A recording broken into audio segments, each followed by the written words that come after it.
Ok, bonsoir les frères et sœurs. C'est une joie, une grâce aussi d'être avec vous ce soir. C'est vrai que ce n'était pas prévu, mais voilà, je suis là, on est là. Et on profite de tout ce que le Seigneur nous donne.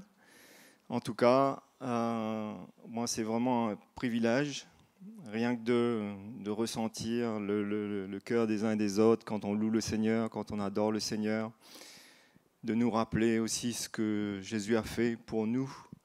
C'est une grâce extraordinaire. Et ça nous encourage à persévérer. Ça nous rappelle aussi le chemin qu'on a fait.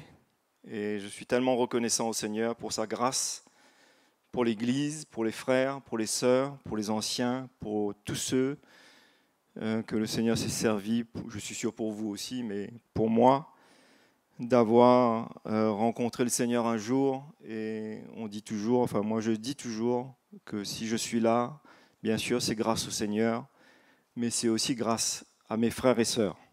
Donc je veux être reconnaissant aux frères, aux sœurs, aux anciens, Louis, Jocelyn, toute l'équipe. Souvent je repense un petit peu avant. C'est vrai qu'on ne regarde pas en arrière, mais on a fait un peu de chemin. Vous pouvez dire Amen. Hein? Et c'est pas fini. Et on continue. Le meilleur est devant nous. Amen. Mais le plus dur est devant aussi. Amen. Et personnellement, je ne savais pas trop quoi partager, dans le sens où, bien sûr, on demande au Seigneur, on cherche le Seigneur pour savoir quoi dire et que le Saint-Esprit puisse nous éclairer. J'avais 2 petits passages à cœur avec vous ce soir de lire dans l'Évangile de Matthieu.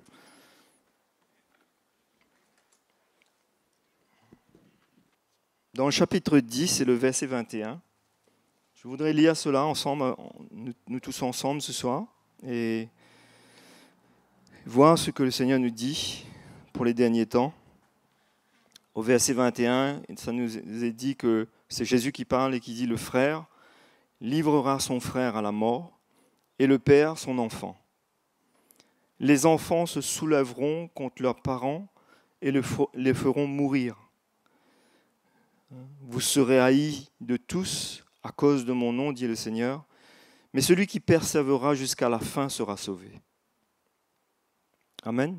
Je veux aussi lire avec vous dans Matthieu chapitre 24. C'est un peu la même chose. Et le verset 9, toujours concernant les derniers temps. « Alors on vous livrera au tourment et l'on vous fera mourir. Et vous serez haïs de toutes les nations à cause de mon nom. Alors aussi, plusieurs succomberont et ils se trahiront, se haïront les uns les autres. Plusieurs faux prophètes s'élèveront et séduiront beaucoup de gens. Et parce que l'iniquité sera accrue, l'amour du plus grand nombre se refroidira. Mais celui qui persévérera jusqu'à la fin sera sauvé. » Et quand je lisais ces quelques versets, mes frères et sœurs, pour moi, et je crois qu'à la lumière de l'Évangile, je pense que aussi avec mes frères qui sont là, mais souvent beaucoup ont lu ces versets et le chrétien a tellement la facilité de se positionner toujours dans celui qui sera persécuté ou qui sera haï, mais il ne se projette pas trop dans la position de celui qui peut être lui-même le persécuteur ou celui qui va trahir ou celui qui va haïr.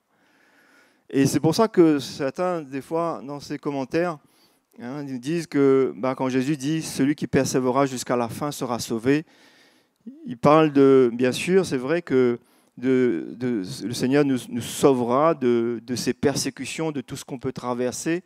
Mais je crois que Jésus nous parle un peu plus loin. Moi, je crois que celui qui persévérera, qui sera sauvé, c'est celui qui persévérera dans l'Évangile, en prenant sa croix, en renonçant à soi-même, en reniant sa vie, en acceptant la mort à soi-même. C'est celui-là qui sera sauvé. Beaucoup ont expliqué souvent que ça ne parle pas de la perte du salut, mais que ça parle que le Seigneur nous sauvera. Et beaucoup comprennent qu'il ne se voit pas comme celui qui va trahir ou celui qui va persécuter. Et comme on vient de lire ici, se trahiront. Ils se haïront les uns les autres. Ça nous parle même de l'iniquité. L'amour du plus grand nombre se refroidira. Et moi, je crois, mes frères et sœurs, que c'est de plus en plus, on doit comprendre que je crois que la mort à nous-mêmes deviendra, comment dire, quelque chose de naturel, de normal. Ça ne sera plus une option. Beaucoup de chrétiens aujourd'hui entendent le message de la croix et de temps en temps, ils acceptent une petite souffrance ou une petite mort. Mais je crois que le temps vient devant nous, mes frères et sœurs, où les choses vont être de plus en plus sérieuses, où nous serons vraiment face à nous-mêmes, bien sûr face au Seigneur et face aux événements. Je ne sais pas si, je suis sûr que vous connaissez ces versets, mais quand vous regardez ce que Jésus dit plus loin, toujours dans le chapitre 24 et le verset 22, il nous dit que si ces jours n'étaient abrégés, personne ne serait sauvé. Amen. Ça nous montre l'ampleur, l'intensité.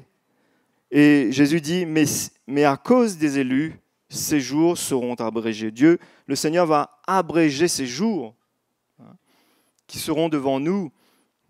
Et je crois que cette intensité sera de plus en plus à cause de l'ennemi qui se déchaîne,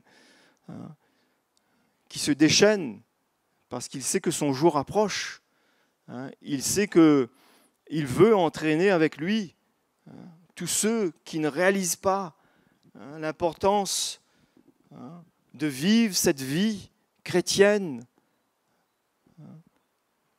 de renoncer à soi-même, de renier sa propre vie, de perdre sa vie. Comme Jésus a dit, si quelqu'un garde sa vie, il la perdra. Celui qui perd sa vie, la retrouvera. Si on ne persévère pas davantage, si on ne réalise pas davantage que, frères et sœurs, ce n'est plus une option, c'est plus quelque chose qu'on va réfléchir pour. Et justement, concernant ces choses que Jésus parle, moi je crois que justement, pour pouvoir traverser ces événements de persécution, bien sûr, on aura besoin d'être équipé au-dedans de nous.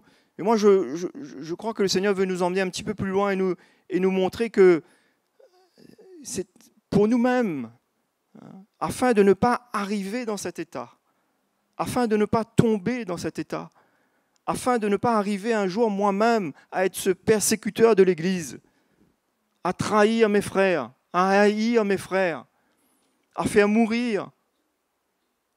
C'est sérieux, mes frères et sœurs. On lit l'Évangile souvent, mais vous savez, on lit comme où on choisit le bon côté des choses, le bon parti, ou le bon camp. Ben oui, pas de problème. Mais le Seigneur nous dit, et on voit ici, il parle de l'Église, il avertit l'Église, il nous parle à nous. Et personne ne sait, personne ne peut dire quoi que ce soit. Personne ne peut mettre sa confiance en lui-même, dans sa sagesse, dans quoi que ce soit. Moi, je ne peux pas mettre ma confiance dans quoi que ce soit. Ce n'est pas parce que je suis un ancien, ce n'est pas parce que je connais le Seigneur depuis des années. Je ne peux pas mettre ma confiance dans ces choses-là. Je ne peux que mettre ma confiance dans l'Évangile, dans le message de la croix. Je ne peux mettre que ma confiance en prenant ma croix, en me reniant moi-même tous les jours, en renonçant à moi-même tous les jours, en faisant mourir cette chair tous les jours. C'est à ce moment-là que je sais que j'ai la garantie de ne pas arriver dans un état où mon cœur va se gâter, mon cœur va s'enfler, ou que les défauts de mes frères ou de l'Église ou de quoi que ce soit ne pourront pas m'affecter, que je vais persévérer jusqu'à être sauvé. Amen, mes frères et sœurs. On lit trop souvent. Il y a beaucoup de chrétiens qui ont une compréhension de la vie chrétienne hein, surtout concernant Jésus m'a sauvé. Bien sûr, le Seigneur nous a sauvés, mais bien sûr que le Seigneur ne veut que personne ne se perde. Ah oui, le Seigneur fera tout, et il a tout accompli d'ailleurs déjà. Mais nous avons toujours le choix. Nous avons toujours un certain pouvoir de décision. Nous pouvons changer les choses. Nous pouvons changer. Demain, je suis là. Demain, je ne sais pas si je serai là encore. Mais je veux être là. Et pour pouvoir, vouloir être là et puis être là, moi, je crois, de plus en plus. C'est ce que le Seigneur me montre. Que cette mort, que cet évangile que nous entendons, mes frères et sœurs, nous l'avons entendu depuis des années, nous l'entendons. Certains qui s'ajoutent l'entendent. Beaucoup ne l'entendent pas. Beaucoup ne comprennent pas. Ils ne réalisent pas dans les derniers temps les épreuves, les tests. Bien sûr, nous sommes dans les derniers temps. Mais ils ne réalisent pas. Regardez, cet amour qui va se refroidir. Peut-être que vous me dites, oui, c'est vrai que c'est le cas. Mais le Seigneur nous parle d'un plus grand nombre. Mais on doit se positionner, où on doit aussi comprendre que je peux faire partie de cela. Je peux.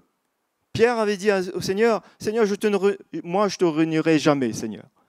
On connaît ça, non? Qu'est-ce qu'on ne peut pas dire? Qu'est-ce qu'on ne peut ne pas prétendre? Les frères, je vous aimerai toujours. Mais comment je peux m'appuyer là-dessus? Avec toute la bonne disposition humaine, avec toutes les bonnes paroles. C'est bon de parler ainsi, il faut parler ainsi. Mais on ne peut pas s'appuyer là-dessus, mes frères et sœurs. Pour ça, souvent, quand je lis ces versets, je vois certains qui comprennent que ça ne parle pas du salut. Moi, je ne vois pas ça parce que dans le chapitre 10, Jésus dit, celui qui me reniera, je le renierai. Non? Et comment on va renier le Seigneur?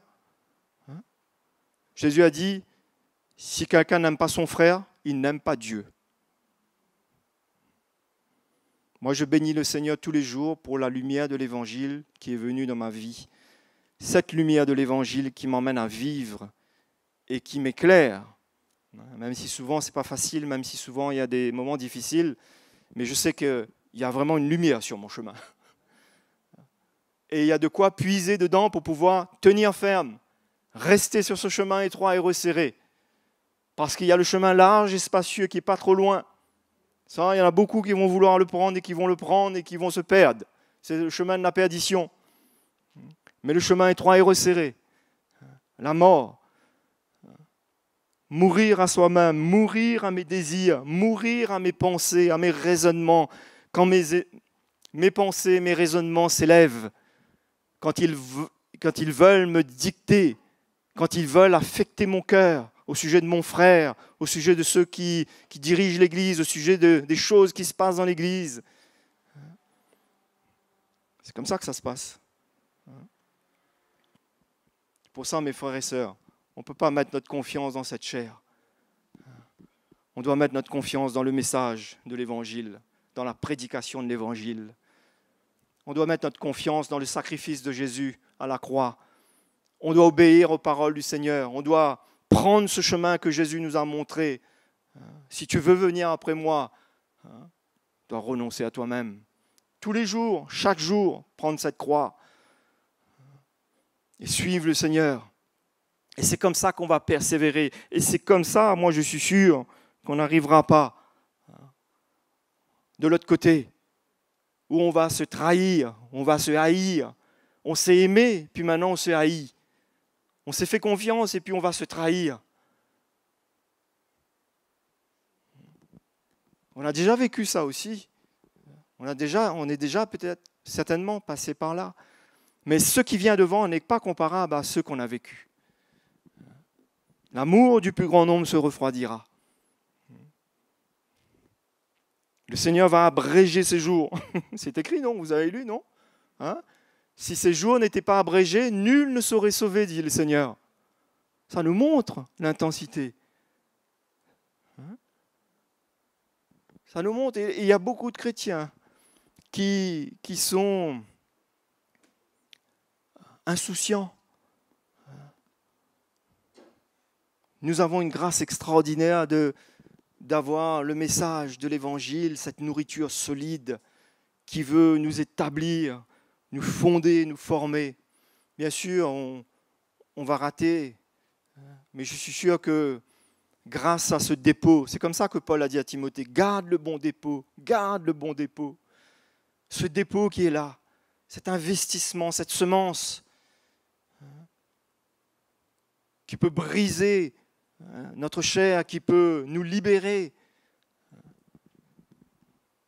qui nous aidera dans les moments difficiles.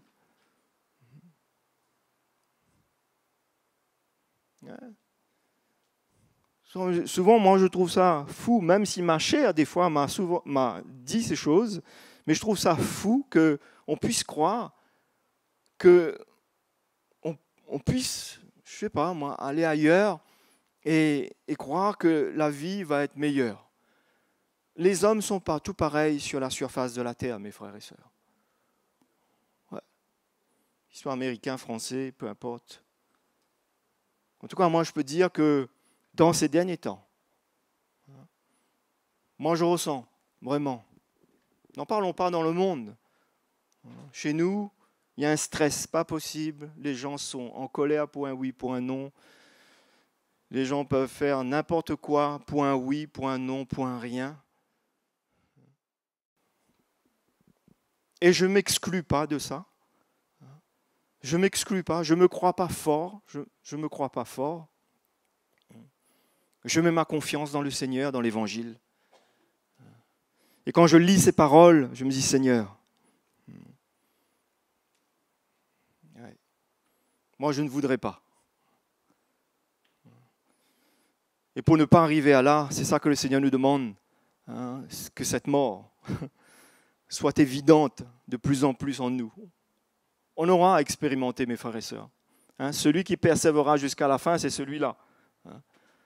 Quand on va voler votre voiture, écraser votre maison, ou je ne sais pas quoi, que vous gardez le cap.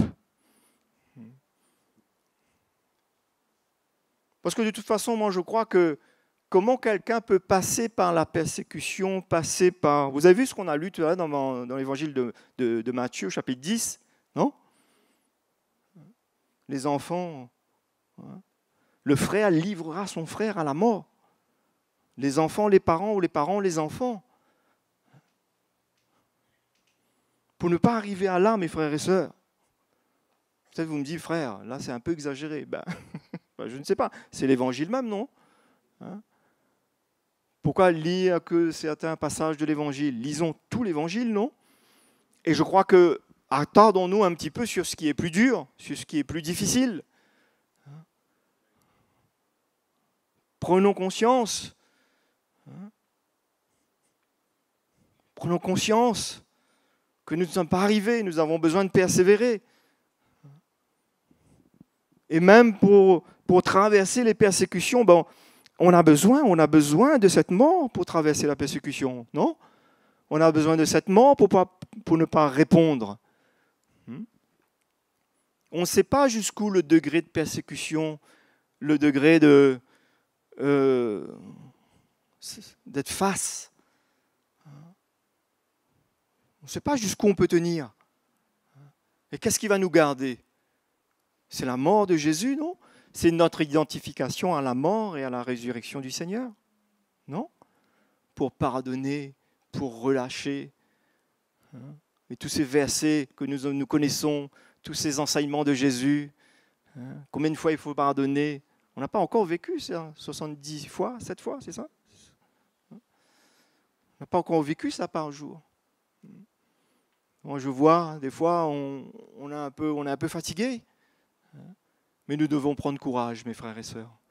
Nous devons nous confier dans l'Évangile. Amen. Nous devons nous confier. Et c'est la même chose que Paul dit. Si vous connaissez l'épître de Paul à Timothée, c'est la même chose qu'il dit. Si vous lisez un petit moment, 2 Timothée chapitre 3, chapitre 3 et le verset 1er, Qu'est-ce qu'il nous dit? Sache que dans les derniers temps, dans les derniers jours, il y aura des temps difficiles. Les hommes seront égoïstes. Ces hommes-là, ça peut pas. Dieu ne peut pas parler ainsi des gens dans le monde. Les gens dans le monde, ils sont déjà comme ça. Ils seront égoïstes, amis de l'argent, fanfarons, hautains, blasphémateurs, ainsi de suite. Et toute cette liste-là, donc, au verset 5, il nous dit « ayant l'apparence de la piété, mais reniant ce qui en fait la force ». Et qu'est-ce qui fait cette force de la piété? Nous, on sait, nous, qu'est-ce qui fait cette force de la piété? C'est la croix qu'on prend, c'est le message de la croix, c'est notre identification à la mort et à la résurrection de Jésus. C'est ça qui fait la force de notre vie chrétienne, n'est-ce pas vrai, mes frères et sœurs? Autrement, il y a une certaine apparence qui est là, qui peut être là, qui est là dans ce monde chrétien. Ils ont l'apparence de la piété, mais ils renient ce qui en fait la force. Le Seigneur nous appelle à ne pas renier ce qui fait la force de notre vie chrétienne, ce qui nous permettra de terminer la course.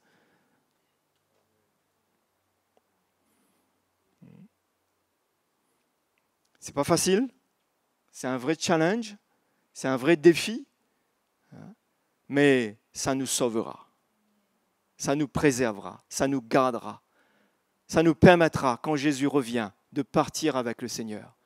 Nous serons comme ces vierges sages. Ils avaient leur lampe, mais elles avaient pris de l'huile en réserve. Et au fond de notre cœur, c'est ça, mes frères et sœurs. On sait qu'on ne peut pas vivre sans cet évangile. Sans cet évangile, on est perdu. Oui, on est perdu. Si on n'entend pas ce message jusqu'au bout, on peut s'éloigner. La chair peut reprendre le dessus. La chair peut reprendre le dessus. Moi, je dis, laissons les gens qui veulent comprendre que cette compréhension que je suis sauvé. L'expérience de la nouvelle naissance, pour moi, c'est une expérience de tous les jours. Ça continue, ça. On grandit, on avance. Bien sûr, je suis rentré dans le royaume de Dieu. Le Seigneur, par amour, par sa grâce, il me dit, il m'a sauvé. Il me donne le salut. Mais il me dit aussi, si je le renie, il me reniera.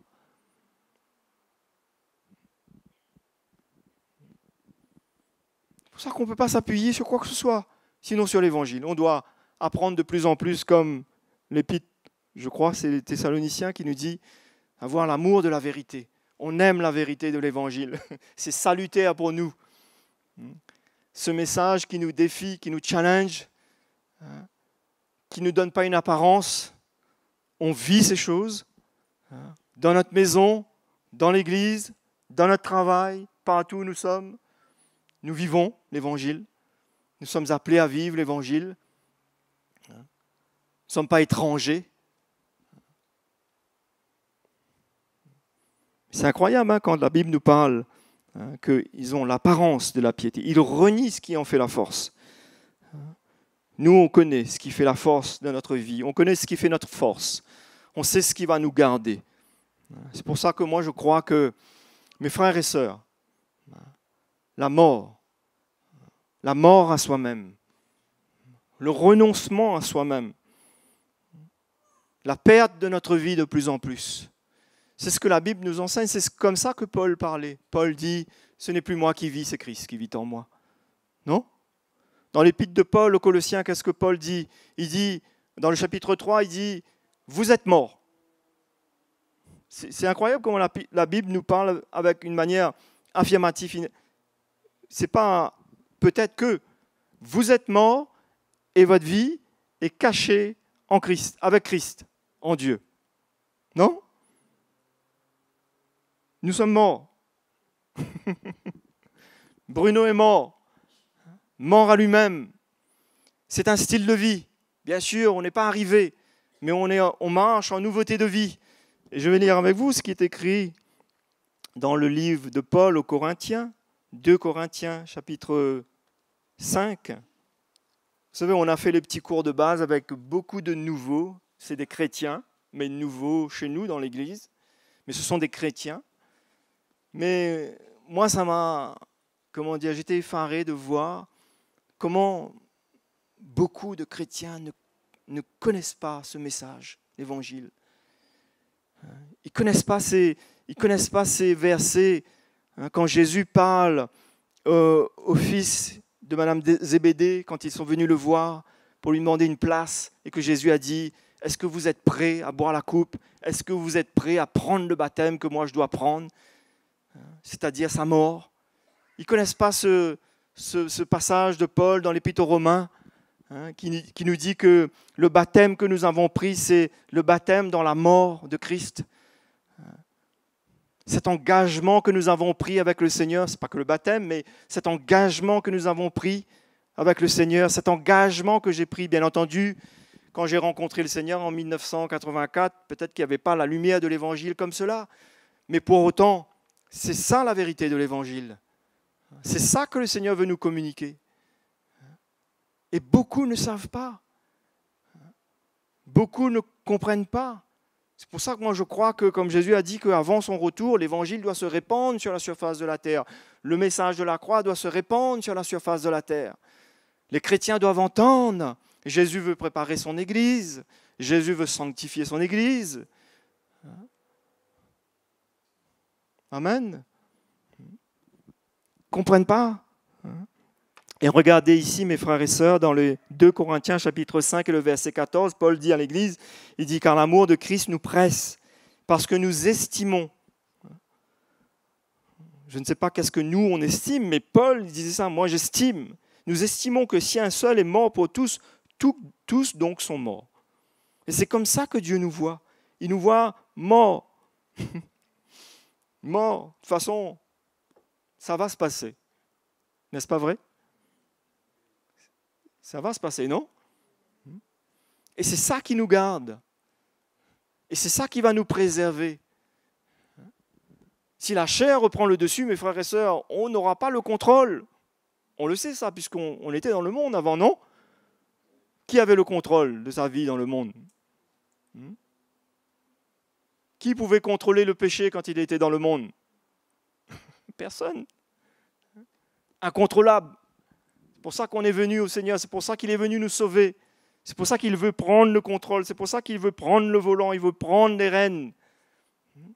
C'est pour ça qu'il nous dit, lui, il nous voit comme morts, morts à nous-mêmes, morts au péché, morts à notre ancienne nature, morts à cette vie de la chair. Dans l'absolu, bien sûr, nous sommes encore avec cette nature, mais le Seigneur nous voit comme cela et nous devons aussi nous voir comme cela. Nous devons nous voir comme cela. Et quand il y a quelque chose dans notre vie, on doit s'empresser.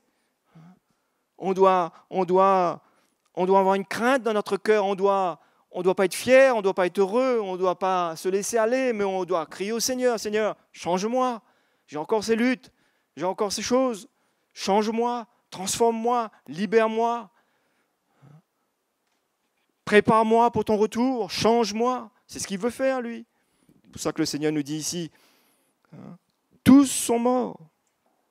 Et qu'il est mort pour tous afin que, regardez ici, afin que ceux qui vivent ne vivent plus pour eux-mêmes. Ça, c'est clair, ça, non?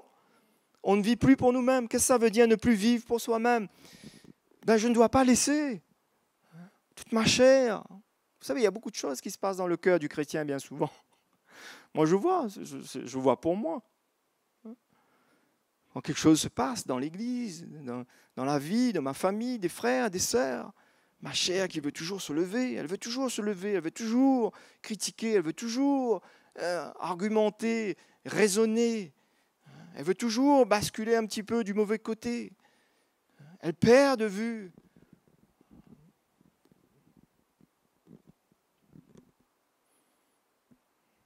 C'est pour ça, moi je dis que la mort n'est pas une option, mes frères et sœurs.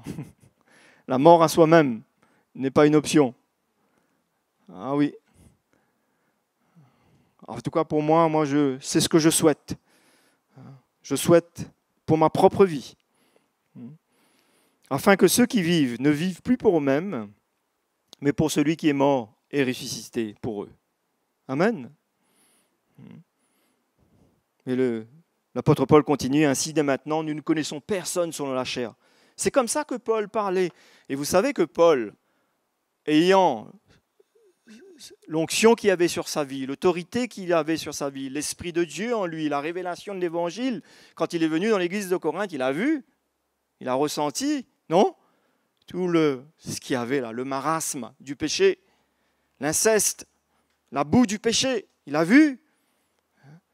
Quand cet homme avait commis l'inceste, il a dit une parole, que un tel homme soit livré à Satan pour la destruction de la chair, afin que l'âme soit sauvée.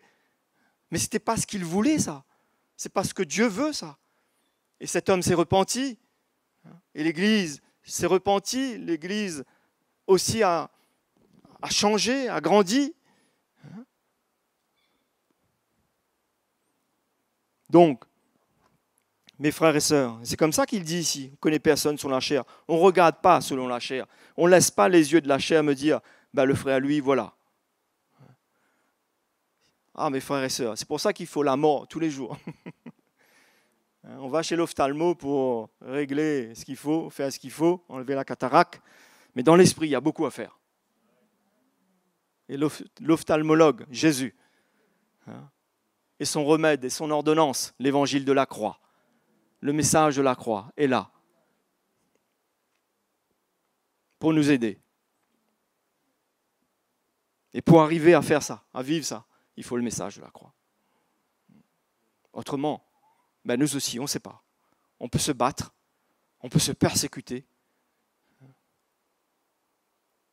on peut changer de main. On connaît ça, on a déjà vu ça, on a déjà peut-être vécu ça. C'est pour ça qu'on ne peut pas mettre notre confiance dans notre chair, on ne peut pas mettre notre confiance dans quoi que ce soit. On ne peut nous mettre notre confiance en obéissant aux enseignements du Seigneur, en prenant cette croix, en renonçant à nous-mêmes tous les jours. Vous savez, on entend ces choses. Qui n'entend pas ça plus que nous, On entend, mais on a besoin d'entendre encore. Ce n'est pas trop. L'apôtre Paul même disait à l'Église, je ne me lasse pas de vous dire les mêmes choses, de vous répéter les mêmes choses. On peut dire amen, on peut dire oui, mais toujours est-il, c'est quand la chose vient, quand le test vient, c'est là qu'il faut répondre. C'est là qu'il faut dire amen. Devant mon frère, devant ma sœur, devant les situations. Crier au Seigneur, Seigneur, garde-moi pour que mon cœur ne se gâte pas, qu'il ne se pourrit pas. Que je ne garde rien dans mon cœur. Que je ne vienne pas dans ta présence. Je ne continue pas comme cela. Je ne laisse pas le soleil se coucher. Que mon cœur, les choses ne soient pas réglées. C'est ça que Paul dit ici. Dès maintenant, nous ne connaissons personne selon la chair. Et si nous avons connu Christ même selon la chair, ça veut dire d'un point de vue humain. Et beaucoup sont comme ça. Beaucoup connaissent Christ d'un point de vue humain, ils connaissent l'évangile. Oui, un évangile, l'histoire, le côté historique ou certains aspects.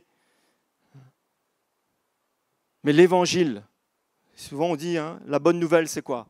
C'est la mort et la résurrection de Jésus, non? C'est ça la bonne nouvelle, c'est la mort et la résurrection de Jésus. La mort et la résurrection. Il faut la mort, tous les jours, pour avoir la vie. Jusqu'au bout. Il n'y a pas beaucoup à dire, c'est ça le plus important. Qu'est-ce qu'on va essayer d'aller chercher? Moi je dis, les temps sont tellement difficiles, ce qui vient au-devant de nous, on ne réalise pas ce qui vient au-devant de nous. On ne réalise pas. On ne réalise pas, mes frères et sœurs. Quand je lis ces versets du Seigneur qui nous dit que ces jours vont être abrégés. Waouh! Abrégés. Pour nous chrétiens, ça va être abrégé. Ça nous montre vraiment que nous sommes faibles. On est faible. Moi, je suis faible. C'est pour ça que de plus en plus, je veux m'appliquer. Souvent, je cherche le Seigneur comme cela. Je dis, Seigneur, il y a des petites choses dans ma vie, là, quand je regarde l'Église, quand il y a les défauts des uns et des autres qui me gênent, d'une sœur, d'un frère, et toutes ces choses qui sont là. Je dis, Seigneur, mais change-moi, aide-moi, libère-moi de ça. Je ressens tellement que ces choses-là peuvent prendre une telle place ou grandir ou m'emmener très loin. Et c'est tellement vrai, mes frères et sœurs. Nous emmener tellement loin. Aucune catastrophe n'arrive comme cela. Ça commence par petites choses, une petite tension. On n'accepte pas quelque chose, on a du mal, on lutte. Mais nous devons être ces enfants de Dieu avertis, éclairés, qui comprenons l'Évangile, qui vivons l'Évangile. Comprenons l'Évangile. Qui faisons ce que Dieu nous demande. Voilà le remède. Le remède, c'est la mort. La mort, c'est ce que Paul disait, non? Quand la mort agit en moi, la vie agit en vous, non? Souvent on veut la vie, souvent on fait un tas d'histoires. Mais vous savez que les chrétiens de partout, il y a beaucoup de chrétiens qui sont fatigués. Souvent on entend, c'est pas tous, hein, mais on a beaucoup. Ils sont fatigués. Ils veulent la vraie vie. Ils veulent ressentir les cœurs, ils veulent ressentir le cœur de leur berger, de leur pasteur, ceux qui les dirigent. Ils veulent ressentir la vie, ils veulent ressentir un vrai message, une vraie direction, un vrai but. Nous, on a un vrai but, on a une vraie direction, non? C'est pas facile. Qui a dit que c'était facile? Jésus a dit que c'était facile? Non. C'est pas facile, mais c'est là, jusqu'au bout. C'est là notre garantie. Autrement, on ne sait pas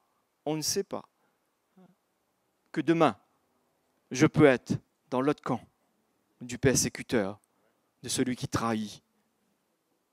Ah, mes frères et sœurs, moi je vous dis, franchement, je préfère arrêter là tout de suite, aller m'asseoir, mais je ne veux pas vivre ça. Ah oui. Qu'est-ce que je vais dire au Seigneur? Qu'est-ce que je vais dire au Seigneur? Jésus nous demandera des comptes. Qu'est-ce qu'on va dire? C'est à cause de, c'est tout ça. Ça ne marche pas, ça ne passe pas. Jésus va nous demander, où est cette identification à ma mort? La parole de Dieu ne nous dit pas, on lit des Hébreux, que le Seigneur nous a laissé des traces afin que nous puissions les suivre, non? C'est écrit ça, non? Il nous a laissé des traces, un modèle, un exemple.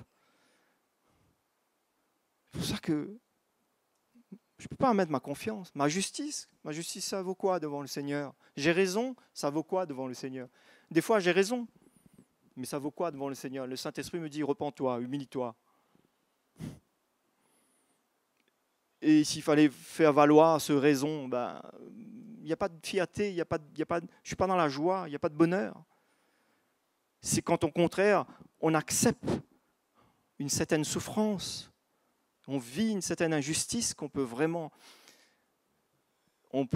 ressentir la joie du Seigneur. Je dis toujours que c'est dans les moments les plus durs d'épreuve. Moi, un jour, je me souviens que c'est là où j'ai eu vraiment le moment de plus grande qualité dans la présence du Seigneur.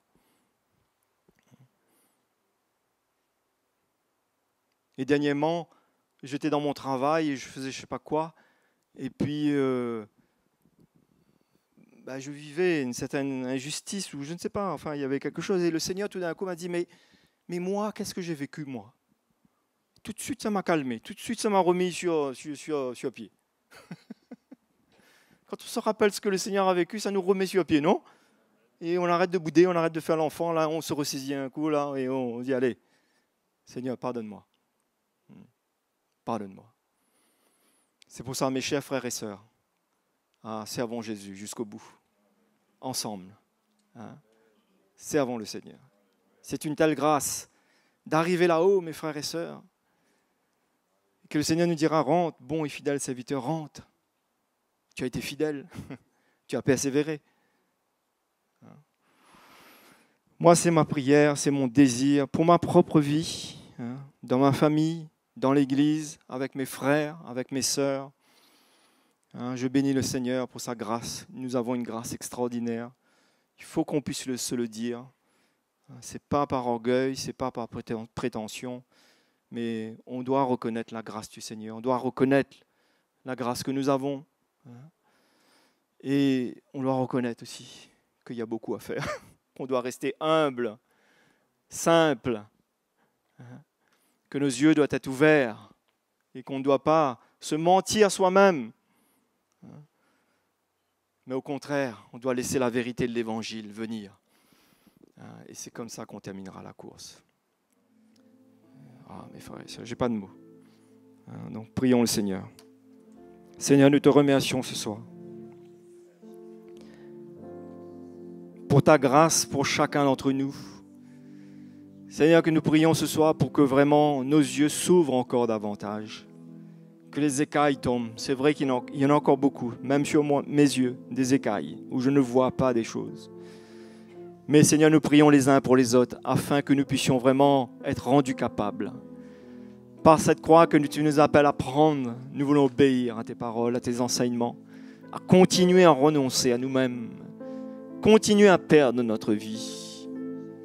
Oh Jésus, Seigneur, merci, tu vas nous garder dans ces temps qui sont devant, ces temps difficiles, ces temps d'épreuve.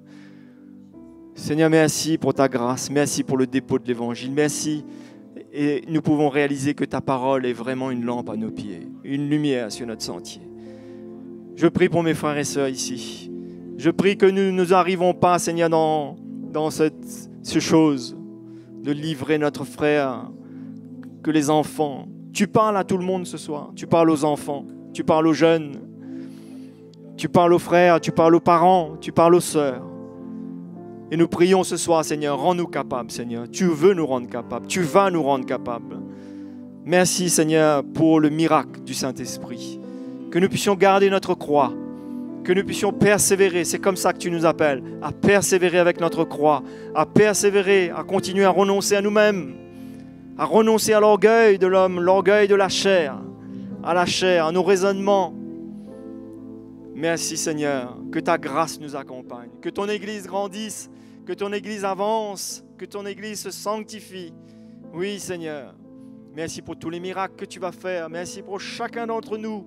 Tu vas te servir de nous pour emmener ton évangile partout. Nous allons briller pour toi, Seigneur. Nos paroles, notre vie, il y aura un parfum véritable. Et nous te remercions ce soir. À toi l'honneur, à toi la gloire, à toi la puissance, ô Jésus. Merci, Seigneur.